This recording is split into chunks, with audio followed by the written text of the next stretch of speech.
Ladies and gentlemen, this is Joe's Classic Video Games, back with another cool arcade game repair video for you today. If you didn't see last time, we were working on a Cabaret Missile Command arcade game. And we started with the thing completely dead. We reworked through the power supply, we worked through the old school Matsushita monitor, got it working, and we were just at the point where we were trying to repair the PCB board. So let's get back into it and see if we can get this board working. So after replacing it, putting it back in, we now get our 5 volts, but the board is not doing anything. Whenever you put it in test though, you get this. 2, 3.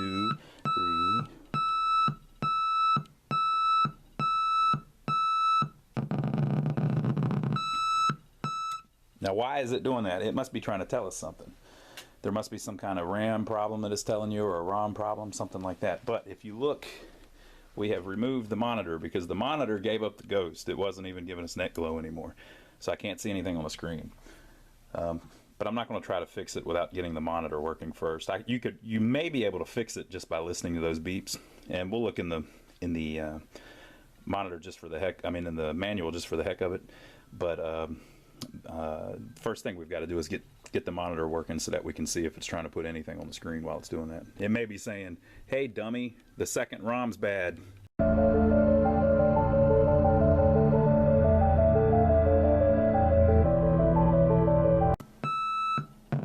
Okay, 1, 2, 3, 4 is low, 5, 6, 7, 8. All right, so let's try it again just to make sure we got it. 1, 2, 3, 4 is low, 5, 6, 7, 8. Okay, so what was going on? The power supply, again, had decided to make the 12 volt 20 volt. So it probably had fried every RAM chip on the board with that. The RAMs need more than need 5 volt, negative 5 volt, and 12 volt. So the 12 had spiked to 20 because the 7812 voltage regulator on the power supply was bad. It tested fine, and it was testing 12 volts earlier. So I don't know what that's all about, but I replaced that. Now we've got a good 12 volts on the board, and so now 7 of the RAM are giving me a high pitch, and 1 in the middle is giving me a low pitch. When it gives you the low pitch, that means that it's good. So it's telling me that 7 of the damn RAM are bad, and they're 4116 RAM, which goes bad all the time. So that very well could be what's going on. My thing is, though, the 12 volts I think runs to the ROM chips too. So it's running a test, so at least one of the ROMs must be working, and I don't see a ROM error on the screen, but I don't know how it displays that. So I don't know if 20 volts would be enough to fry the ROM chips or not. So that's where we are. So the next thing I want to do is I want to replace the first RAM chip that the manual says, put it in, and if that gives me a low and then high, and then a low and then 4 highs, then I just need to replace 7 RAM chips, and then we'll see about the ROM. So I'll replace that one first, and we'll see what's going on. Low, high, low, high. So I replaced the first chip, and it did give me a low beep, so I've got 6 more bad RAM chips. And you can see that it actually cleaned the screen up just a little bit. So I think it's basically going to rebuild the screen. Now there still might be all kinds of other things wrong with it, but we've got at least 6 bad RAMs, so I'll replace a couple more and then we'll see where we are there.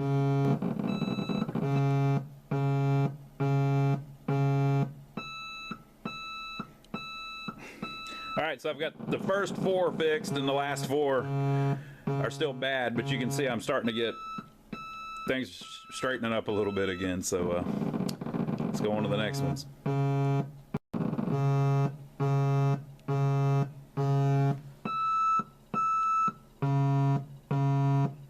You can see it's actually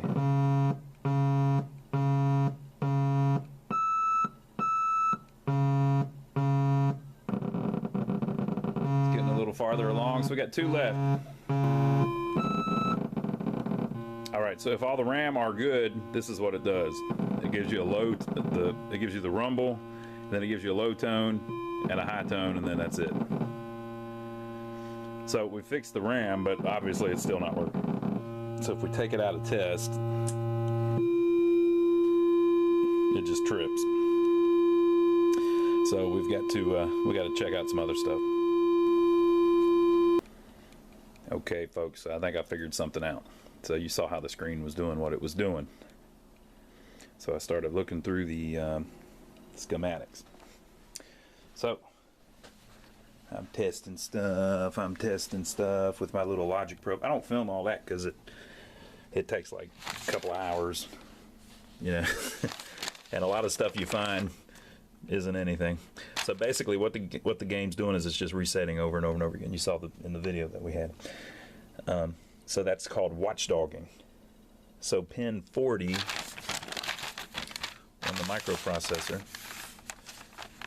is resetting over and over again. Ding, ding, ding, and that's why the screen's doing that. And it's because the watchdog circuit is telling it, hey, something screwed up, reset. And so it resets, and then it checks again. It says, hey, something screwed up, reset. And it does this like every second. So the way you find something like that, or one of the ways you can find something like that, is you use your logic probe and you just go around and you check everything. So like I checked all of these. This is like the sync section, and all these outputs are blinking, you know. All these outputs are blinking, and blah, blah, blah, blah. And everything's doing what it seems it should do. So I checked through all this. I checked through all this. I checked through all this, all this, all this. Everything seems like it's doing what it's supposed to do. And then I get down here to the ROMs, right? Oh, and I had checked the ROMs already, and they all seem to be the, you know, have the correct program on them and all of that. So the way that it talks to the ROMs is it turns on the ROMs with these little signals. And I'm no expert at this stuff, but this is what it's doing. So it sends a signal to the ROM. So what it's doing right now is it's sending, I think it's this one, ROM 10. It's trying to read ROM 10. So if you look on R2, the inputs are 9, 10, and then the output is 8, right? So let's look at R2. So this is chip R2. And so we're looking at 8, 9, and 10, right? So there's pin 8. And so it's getting a pulse on pin 8. Pin 9 is pulsing, right? And pin 10 is pulsing, right? So let's look up here on J6. So J6, 1, 2, 3, right? So we come up here to, if I can find, it's hard to find on this board. So it's 1, 2, 3, 4, 5, 6. This is row 6, and this is J. So you check pin 1, it's pulsing. Pin 2, pulsing. Pin 3 is stuck low. So what it's doing, when I had, that's this ROM. So I removed the ROM to see if it was the ROM doing it or what. But when you have that ROM in, that's what's making it reset over and over again. And the reason it's doing it is because that ROM, it always has accessed. So when it tries to read from this ROM's accessed at the same time, and it screws up all the information. So I removed that ROM, and it's still stuck low. So that tells you that it's not the actual chip that's doing it. And also with it turned off, I tested, it's pin 20. I tested pin 20 to see if it was shorted to ground, and it isn't. So the only thing that should be shorting at the ground is when you turn it on. The ROM's not in there. The only other thing hooked to it is that J6 chip, right? Oh, I should explain that. So J6, that is a 7408. So if it gets, the only way it does a low output is if it gets two low inputs. So you saw how those were pulsing. It shouldn't be stuck low all the time. You saw how the other one, when they're pulsing, or this one, when they're pulsing, the output's pulsing. That's what it should be doing. But on this one, it's pulsing, pulsing, and the output's low. So I think this chip is stuck low. So I removed the ROM. So now it's still screwed up, but it can't access that ROM. So it can't confuse the code in the one ROM with the code in the other ROM. So this is what we get on the, well, if we get some focus, this is what we get when the game comes on. And then if you put it in test,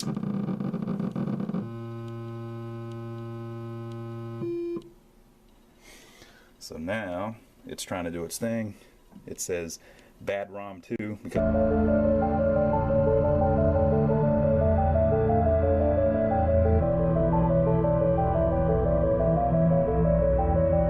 I got it pulled out. It says map okay and RAM okay. And this little test you can do with the trackball. I don't have most of the switches in yet, so I can't do too much, but you can change the color of the screen by hitting the start button. So it seems like everything's working, but the reason that the game won't play is because I've got the ROM pulled out. So I'm going to replace J6 and see if that gets us any farther along. Okay folks, so we replaced that chip and it got us up and running, but now we've just got one last problem.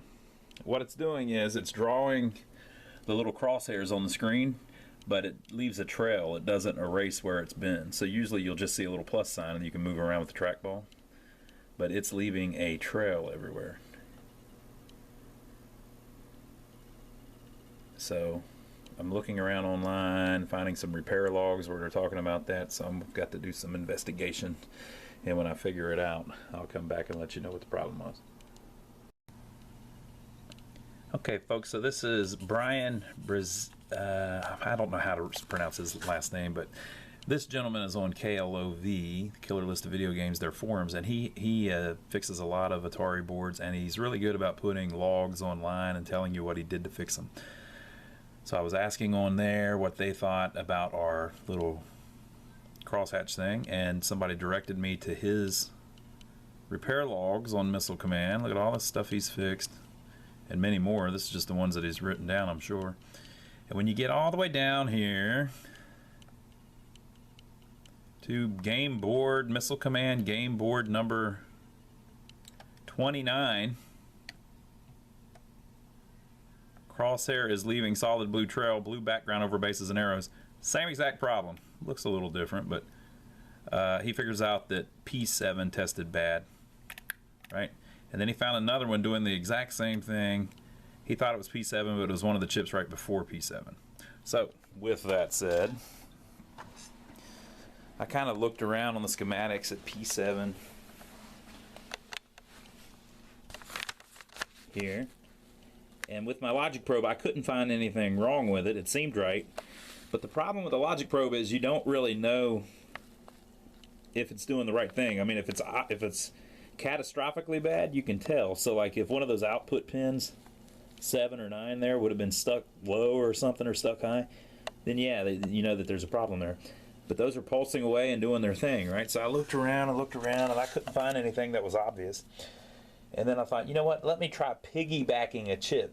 So basically you take another chip, that same chip, it's a 74LS153, and you piggyback it on the chip that's in there. So you just bend the legs a little tight and then just stick it over the chip to where it clamps it, right? And so basically, sometimes whenever a chip fails, what the problem it'll have is it can't, basically, it can't swing high enough or low enough like it's supposed to whenever it's sending the data, or it'll be, there's just something where it can't transmit the data. So if you put the new chip on top of it, that chip will go ahead and bridge over the gap and make it work right. It doesn't always work, it's just something that you can try. So now piggyback that chip that Mr. Brian was talking about, and it fixed it.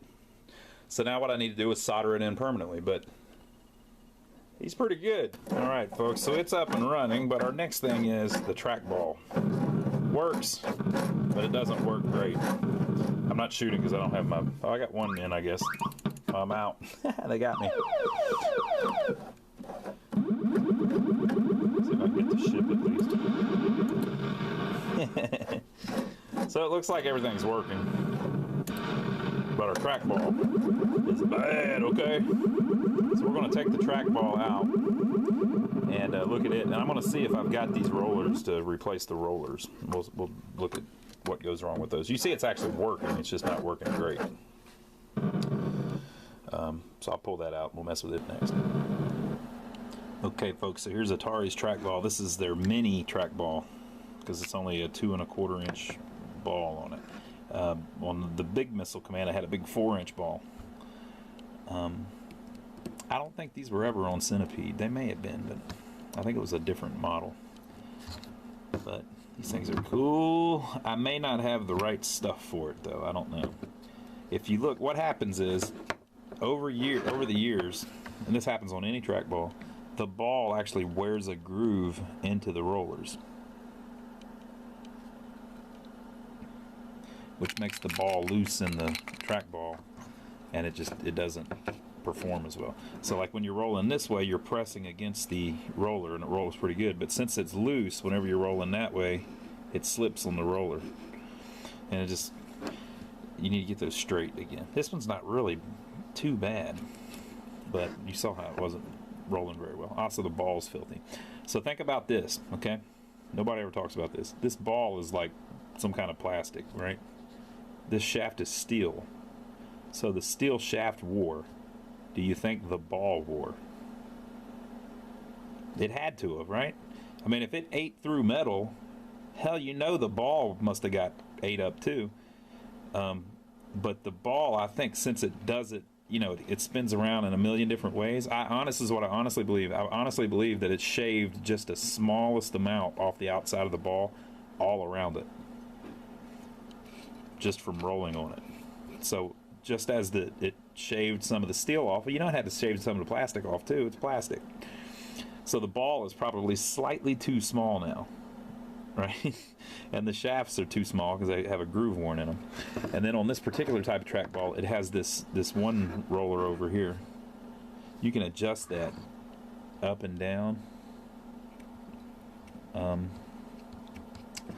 So I think you can make up for some of the slack, but I'm going to try to put a different ball in. I've got a newer model trackball, and I'm just going to see if the shafts are the same. I've heard that they were, but I don't. That sounds hard for me to believe. But some people have suggested that the shafts are the same in the newer balls, and that you can just take the shaft and the ball out and fix it up. So I'm going to take this top off first, where we can get down there to all the parts, and then we'll see what we can do. So I've torn the old one into a million pieces, and then I've got this other one here that's a brand new one, but we've been robbing a couple parts off of it, so I've got a bunch of parts for it. So I've got new shafts and a new ball. So here's the original shaft, and here's the new shaft. So they are exactly the same length. The roller is slightly shorter on the new one, but that won't really matter because the ball only touches the very middle. So there may be a little play in the shaft. I don't know. Well, I don't know. Since that's sticking all the way in, it'll probably hold it in place. So I think it'll work just fine. Perfect.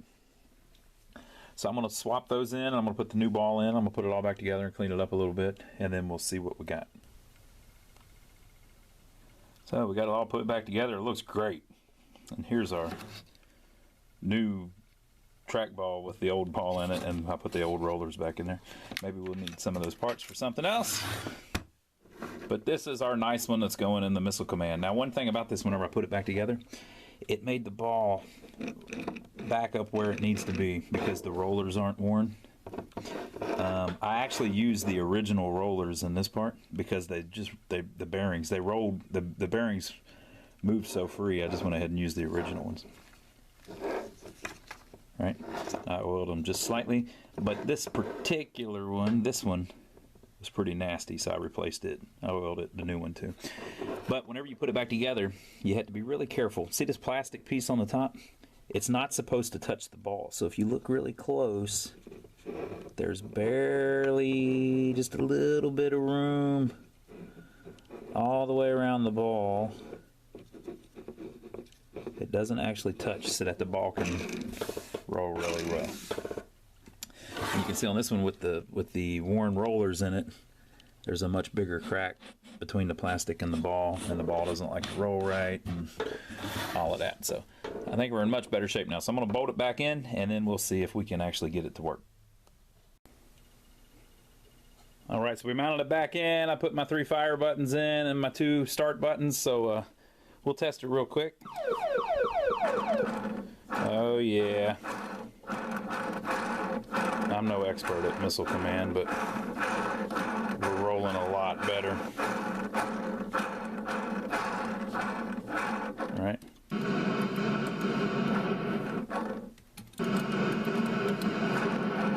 All right. Well, it's hard to play while I'm filming, but you get the point. So there you go, people. It wasn't working, and now it is working. We still have to get the light and everything working in it, clean up the coin door. We're going to repaint some of the black and get it all looking good, but we have it electronically working as it should. So what we'll do is I'll get everything buttoned up, and then we'll film another video of us playing it and how it turned out. So we'll see you on that next video. So I hope you enjoyed the repair video, and hopefully it'll help you repair yours. If you liked the video, give us a thumbs up for taking the trouble to film it for you. Leave your comments below, and look out for the video of us playing the finished product.